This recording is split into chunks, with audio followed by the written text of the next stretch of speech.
सिर्फ 24 घंटे और जोधपुर की सदियों पुरानी विरासत। क्या एक दिन काफ़ी है राजस्थान की सबसे बड़े शाही शहर को समझने के लिए? आज हम निकल रहे हैं एक ऐसी यात्रा पर जहां हम सबसे ऊंची टेकरी से लेकर सबसे गहरी बावड़ी तक का सफर तय करेंगे। आज का ये सफर सिर्फ एक व्लॉग नहीं है, एक पूरी टाइम मशीन होने वाला है। क्योंकि मेरे पास केवल और केवल एक ही दिन है जिसमें मुझे जोधपुर के लगभग सारे प्लेसेस को विजिट करना है। अब सवाल ये उठता है कि क्या मैं एक दिन में यानी कि 24 घंटे में अच्छे से जोधपुर घूम पाऊंगा? तो चलिए शुरू करते हैं। अब आपके पास भी मेरी तरह केवल एक ही दिन है जोधपुर घूमने को, तो आप सही जगह आए हो।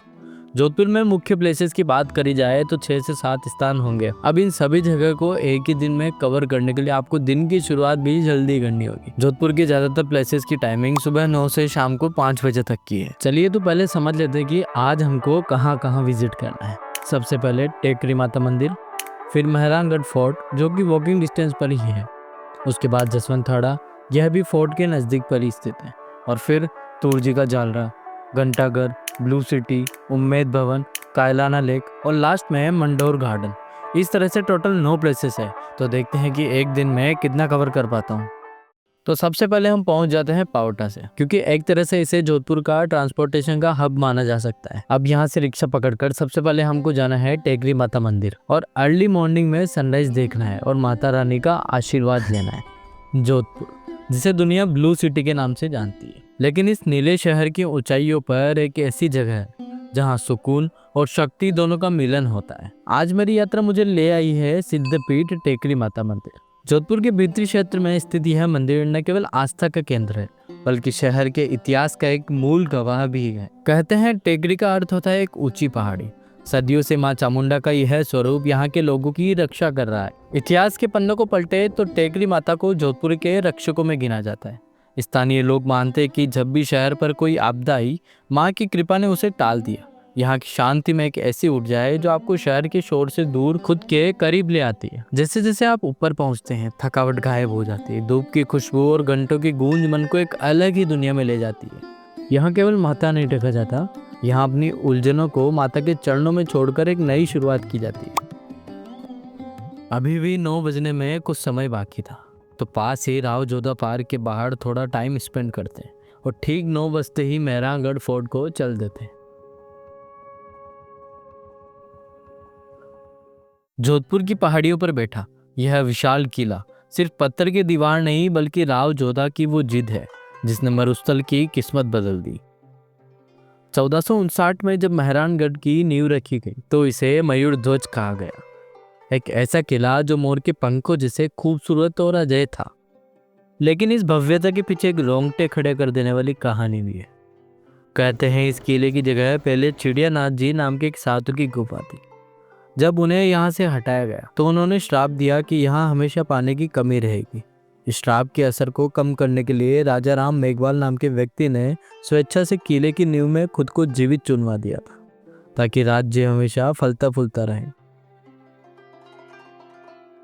लोहा पोल पर बने लाल हाथों के निशान ये उन रानियों के हैं जिन्होंने युद्ध के बाद सती होने से पहले यहाँ अपनी छाप छोड़ी थी।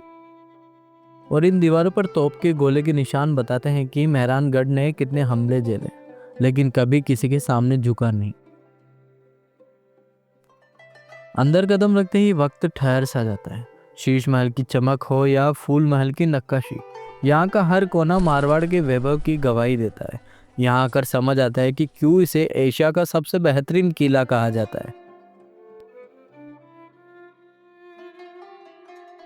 किले में लगभग 1 से 1.5 घंटा बिताकर पास ही चल देते हैं चामुंडा माता के दर्शन को। इस मंदिर की स्थापना राव जोधा ने 1460 में की थी। वे चामुंडा माता को अपनी कुल देवी मानते थे। राव जोधा चामुंडा माता की मूर्ति को अपनी पुरानी राजधानी मंडोर से लेकर आए थे। चामुंडा माता जोधपुर के शाही परिवार की इष्ट देवी और स्थानीय लोगों में उनके प्रति गहरी श्रद्धा है। किले के सबसे ऊंचे हिस्से पर स्थित होने के कारण यहाँ से पूरी ब्लू सिटी जोधपुर का शानदार नजारा दिखता है। माता रानी के दर्शन कर चल देते हैं जसवंत थाड़ा को। यह हमारी आज की तीसरी लोकेशन थी। यह मेहरानगढ़ फोर्ट से मात्र 1.5 किलोमीटर की दूरी पर ही स्थित है। जसवंत थाड़ा, जिसे मारवाड़ के ताजमहल के रूप में भी जाना जाता है। सन 1899 में जोधपुर के महाराजा सरदार सिंह जी ने अपने पिता महाराजा जसवंत सिंह द्वितीय की याद में इसका निर्माण करवाया था। कहा जाता है कि महाराज जसवंत सिंह द्वितीय एक बहुत ही दयालु और न्यायप्रिय राजा थे। जब उनका निधन हुआ तो उनके सम्मान में इस थाड़ा यानी स्मारक का निर्माण हुआ। इसकी खासियत जानते हैं क्या है? इसकी दीवारें मकराना के उस बेहद महीन संगमरमर से बनी है, जो इतनी पतली तराशी गई है कि सूरज की किरणें पड़ते ही ये पूरा स्मारक सोने की तरह चमकने लगता है। यहाँ की जालीदार नक्काशी और गुंबद मुगल और राजपूताना वास्तुकला का एक बेजोड़ मेल है। यहाँ का शांत वातावरण और इसके सामने बनी छोटी सी झील इस जगह को और भी जादुई बना देती है।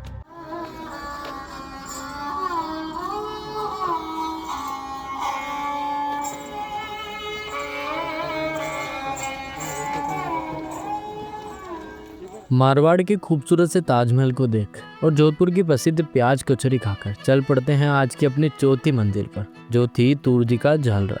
जसवंत थाड़ा से तुर्जी के झालरा की दूरी लगभग 3 से 4 किलोमीटर है। तुर्जी का झालरा, इसका निर्माण 1740 में जोधपुर के महाराजा अभय सिंह की रानी तनवर जी ने करवाया था।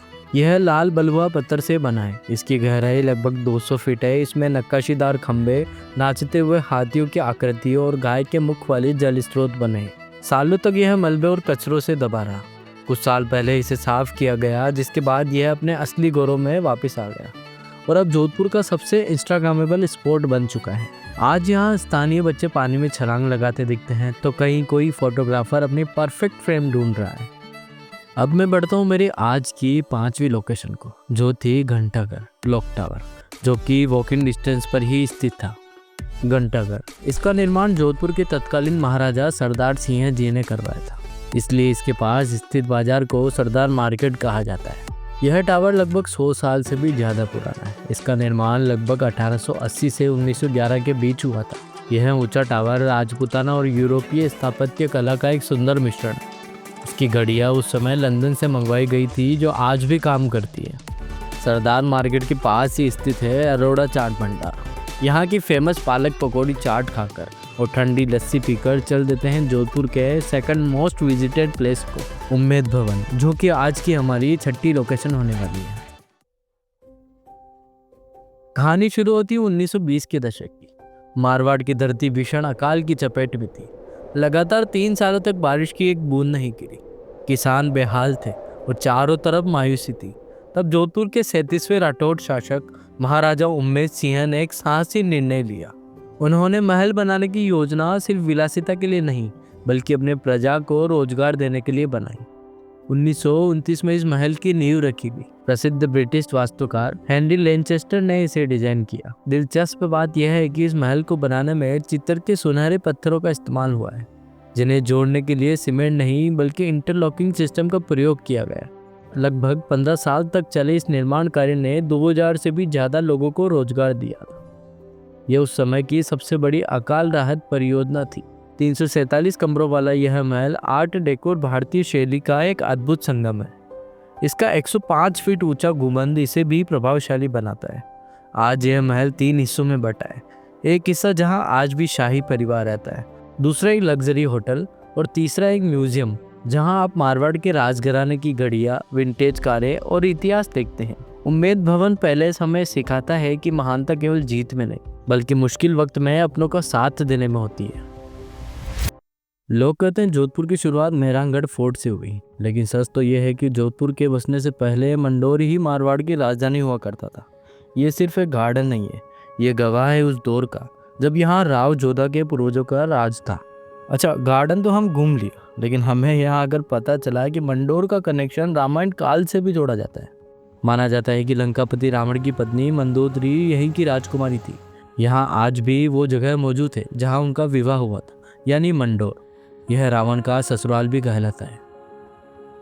दिन भर की भागदौड़ के बाद मंडोर की यह शाम ट्रिप का सबसे खूबसूरत हिस्सा बन गया है। वैसे तो मुझे टोटल 9 जगह कवर करनी थी, लेकिन 7 ही हो पाई, जिसमें ब्लू सिटी और कायलाना लेक पेंडिंग रही है। थोड़ी थकान की वजह से, बाकी टाइमिंग का इशू नहीं था। मुझे तो इन जगहों को कवर करने के लिए एक बार और आना पड़ेगा, लेकिन आप चाहे तो सारी जगह इजी में कवर हो सकती है। अगर आप वीडियो में यहाँ तक आए हो तो वीडियो पर एक लाइक और एक कमेंट जरूर कर देना। धन्यवाद, और हो सके तो वीडियो को शेयर जरूर कर देना।